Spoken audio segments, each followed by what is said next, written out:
Hello बच्चों, आज की क्लास में आपका एक बार फिर स्वागत है। तो आज हम क्लास 10th में एक्सरसाइज 2.2 का क्वेश्चन नंबर 1 का सेकंड पार्ट यहाँ पर सॉल्व करेंगे। तो सेकंड पार्ट आपका क्या है? 4s² minus 4s plus 1। ये आपका एक द्विघात बहुपद है।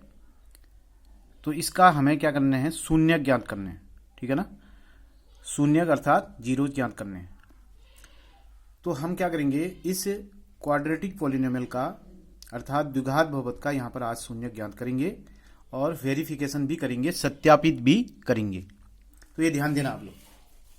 तो क्या है क्वेश्चन, देखिए 4s² माइनस 4s प्लस 1, ठीक है। तो यहाँ पर हम सॉल्यूशन कर लेते हैं इसका।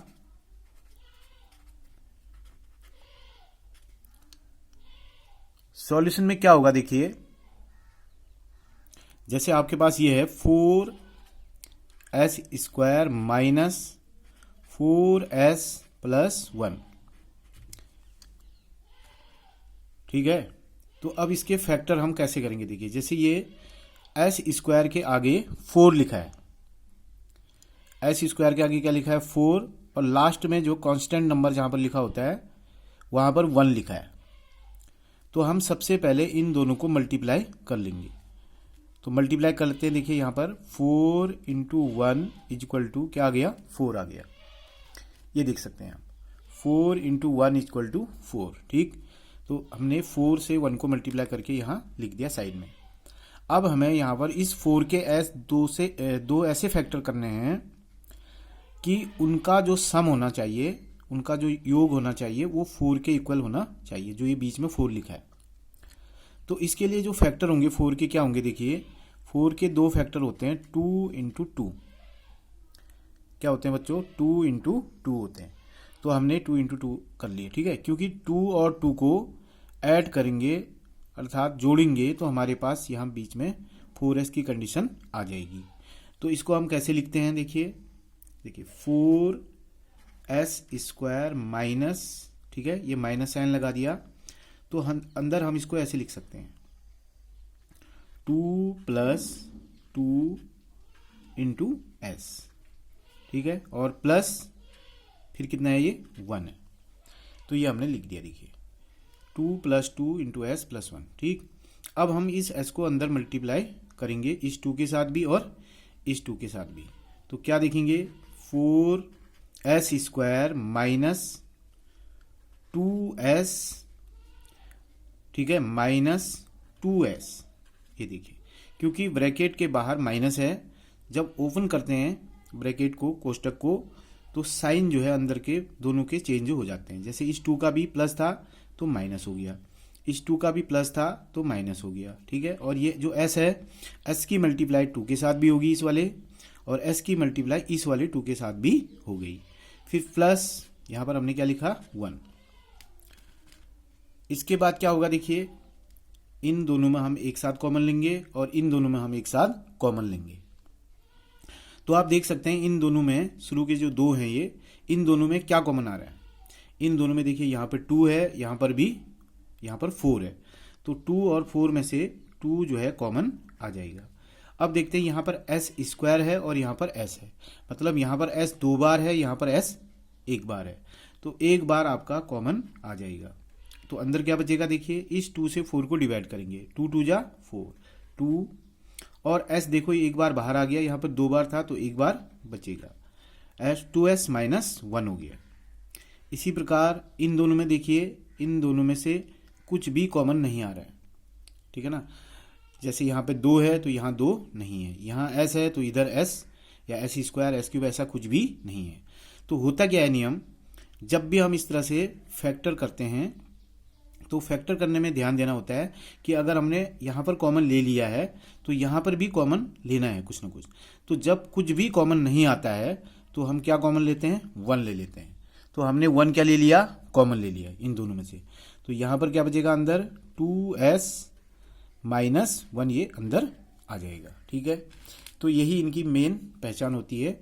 क्या होती है पहचान, देखिए यहाँ पर भी 2s माइनस 1 आ गया, यहाँ पर भी 2s माइनस 1 आ गया। इसका मतलब हुआ कि बिल्कुल जो है जो कैलकुलेशन चल रही है यहाँ तक बिल्कुल सही चल रही है। देखिए क्यों, फिर से एक बार दोबारा सुन लीजिए। देखिए कॉमन लेने के बाद यहाँ पर भी 2s-1 आया और यहाँ पर भी 2s-1 आया है, ठीक है। तो इसका मतलब कैलकुलेशन बिल्कुल यहाँ तक सही है, ठीक। अब क्या होता है अगली लाइन में, 2s-1 इधर भी है, 2s-1 इधर भी है, तो दोनों में से 2s-1 कॉमन आ जाएगा। तो दोनों में से हम 2s-1 कॉमन ले लेंगे। इसके बाद क्या करेंगे, जो ये 2s है और जो ये 1 है, ठीक है, इन दोनों को एक साथ लिखते हैं। तो ये हो गया आपका 2s-1, ठीक है। तो यहाँ पर आप देख सकते हैं कि दोनों फैक्टर सेम आ रहे हैं। यहाँ पर देखिए ये भी 2s-1 आया और ये भी 2s-1 आया, तो दोनों फैक्टर क्या हैं, बिल्कुल सेम है, एक जैसे हैं। तो इसका मतलब ये हुआ कि इसके जो शून्यक होंगे वो भी दोनों सेम होंगे, एक जैसे होंगे। तो उन शून्यकों को कैसे निकालेंगे, देखिए 2s-1 इक्वल टू हमने क्या कर दिया, 0 कर दिया इस तरह से, ठीक है। पहला फैक्टर लिया हमने, इसका 2s-1 इक्वल टू 0 कर दिया। तो अब क्या होगा, देखिए 2s इक्वल टू ये जो -1 है इस तरफ जाएगा RHS में, तो ये वहां जाके प्लस बन जाएगा, ठीक। अब आपके पास आ गया s इक्वल टू आ गया बच्चों 1/2, तो एक शून्यक अर्थात एक जीरो आपका आ गया। इसी प्रकार से जो दूसरा वाला फैक्टर है इसको भी ले लेते हैं, 2s-1 equal to 0, 2s equal to ये -1 है, उधर जाके क्या हो जाएगा, +1 हो जाएगा। तो ये बन जाएगा आपका s इक्वल टू ये भी 1/, जो यहाँ पर ये मल्टीप्लाई में होता है ये यहाँ पे डिवाइड में चला जाता है। तो इस तरह से आपने देखा कि दो शून्यक अर्थात जीरोज आपके आ गए। क्या आ गए, यहाँ पे लिखेंगे शून्यक। शून्यक मीन्स क्या होता है, जीरोज। तो ये आपके आगे बच्चों पहला जीरोज भी आपका 1/2 आया और दूसरा जीरोज भी आपका 1/2 ही आया, ठीक है। तो ये तो रही बात जीरोज की। तो जीरोज हमने फाइंड आउट कर दिए हैं, लेकिन इसके बाद हमें क्या करना है, सत्यापित करना है, मतलब वेरिफिकेशन करना है। तो जो जीरोज हमारे पास यहाँ पर आए हैं इनको हम इस तरह से कर देंगे, तो देखने में ठीक लगेगा कि हाँ भाई ये जीरो यहाँ पर आ चुके हैं, ठीक है। अब हम क्या करेंगे, इसके बाद वेरिफिकेशन मतलब सत्यापित करेंगे। तो वेरिफिकेशन कैसे करते हैं, सत्यापित कैसे करते हैं, देखिए तो हम यहाँ पर लिख देंगे सत्यापित। सत्यापित या जांच करना भी लिख सकते हैं, ठीक है ना, वेरिफिकेशन।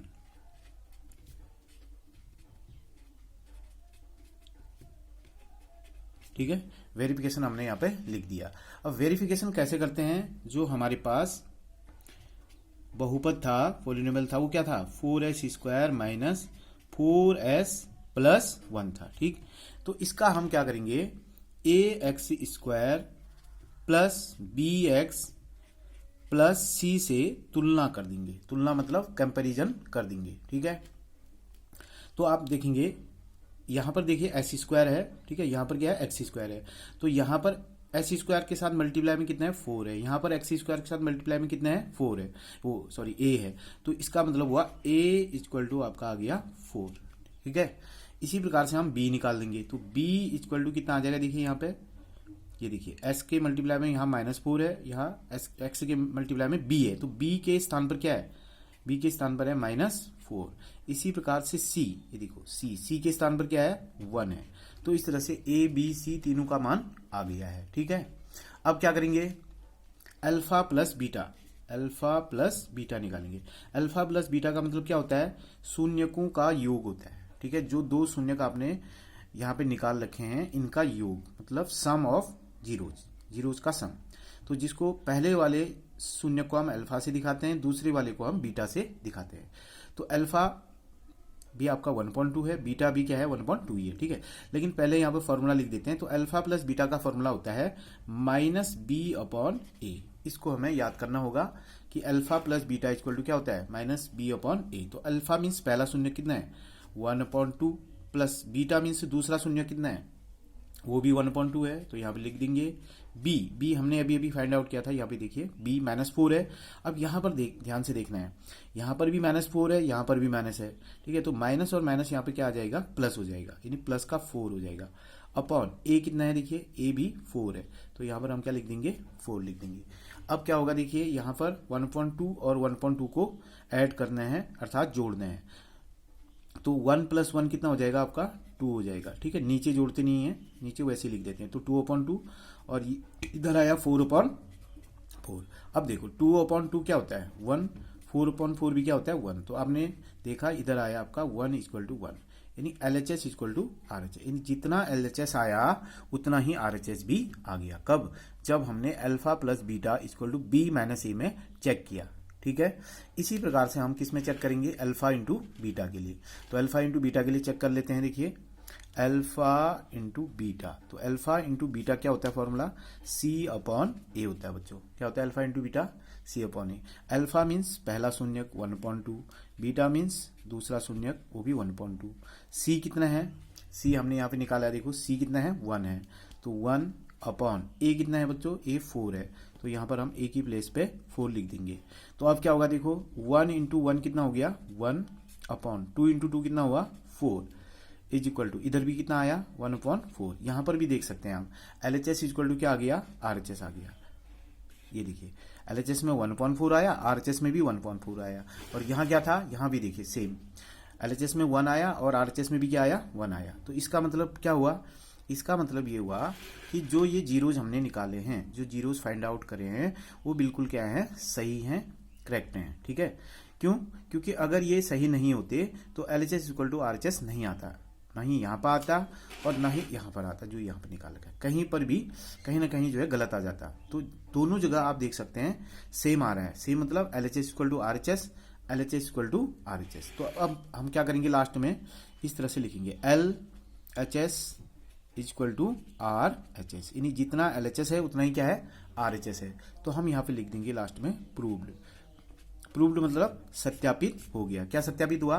कि हमारे जो शून्यक आए हैं ये 1/2 और 1/2 बिल्कुल ही क्या है? करेक्ट हैं, सही हैं। ठीक है, तो इस तरह से आज हमने क्वेश्चन नंबर 2 सॉल्व किया, एक्सरसाइज 2.2 का क्वेश्चन नंबर 1 का सेकंड पार्ट। ठीक है, तो इसी तरह से हम अगले क्वेश्चन भी लगातार अगली वीडियोज में आपके लिए लाते रहेंगे। लेकिन उसके लिए आपको एक काम जरूर करना होगा। वीडियो यदि आप देखते हैं, पसंद आती है, क्वेश्चन समझ में आते हैं, तो आप जरूर लाइक कर दीजिए, शेयर कर दीजिए और सब्सक्राइब के साथ साथ बेल आइकॉन को भी प्रेस कर देंगे। तो आज के लिए बस इतना ही। Thank you.